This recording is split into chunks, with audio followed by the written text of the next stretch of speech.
مسلمانوں میں قطع تعلق پیدا کرنا شیطان کی جالوں میں سے ہے، اور بہت سے ایسے لوگ ہیں جو شیطان کی تابعداری کرتے ہوئے بغیر کسی شرعی عذر کے اپنے مسلمان بھائیوں سے قطع تعلق کر لیتے ہیں، یا یہ کسی مادی اختلاف کی بنا پر ہوتا ہے یا کوئی دوسری معمولی اور نامعقول وجہ ہوتی ہے جس سے وہ لمبے عرصے تک قطع تعلق جاری رکھتا ہے، بلکہ اس سے بھی بڑھ کر کسی سے بات نہ کرنے کی قسم اور اس کے گھر داخل نہ ہونے کی نظر مان لیتا ہے، اور اگر وہ اسے راستے میں دیکھ لے تو اعراض اور روح گردانی کرتا ہے، اور اگر اسے کسی مجلس میں دیکھ لے تو اس سے پہلے اور بعد والے آدمی سے سلام کر کے اسے نظر انداز کر دیتا ہے۔ یہ چیز اسلامی معاشرے کی کمزوری کے اسباب میں سے ہے، اسی لیے اس کا شرعی حکم اٹل ہے، اور اسلام نے دو ٹوک انداز سے سخت عذاب کی وعید سنائی ہے۔ حضرت ابو ہریرہ رضی اللہ تعالی عنہ سے ایک مرفوع حدیث میں ارشاد نبی صلی اللہ علیہ وسلم ہے، کسی مسلمان کے لیے یہ جائز نہیں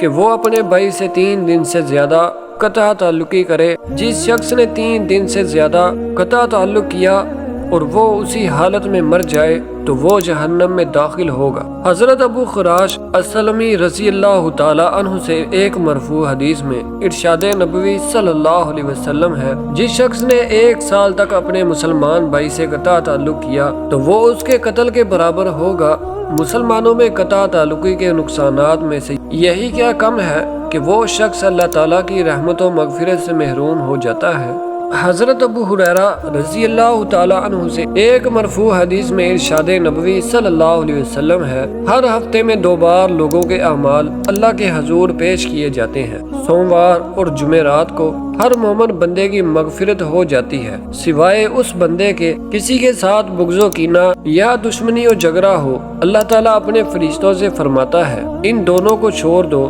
یا انہیں مؤخر کر دو جب تک کہ یہ اپنی باہمی ناراضگی ختم نہ کر لیں۔ جن دونوں کا جھگڑا ہوا ہو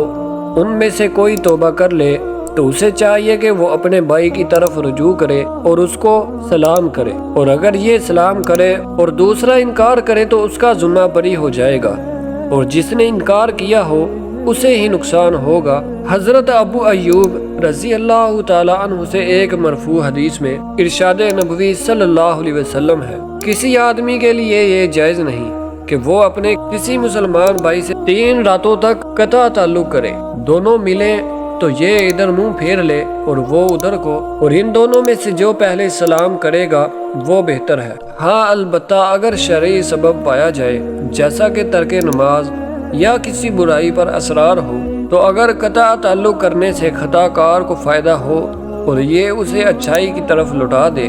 یا اسے اس کی غلطی کا احساس دلا دے تو ایسے میں قطع تعلق نہ صرف جائز بلکہ واجب ہے تاکہ وہ گناہوں سے باز آ جائے، اور اگر اس قطع تعلقی کی وجہ سے گنہگار زیادہ اعراض کرے، مزید ضد کرے اور زیادہ سرکشی و انحراف اور غرور و گناہ کرے تو اس وقت قطع تعلق نہیں کرنا چاہیے، کیونکہ اس میں کوئی شرعی مصلحت نظر نہیں آتی بلکہ یہ فساد کو زیادہ کرتا ہے۔ لہٰذا زیادہ صحیح یہی ہوگا اسے مسلسل حسن سلوک و نصیحت اور خیر خواہی اور یاد دہانی کراتے رہیں تاکہ وہ گناہ میں مزید آگے نہ بڑھے۔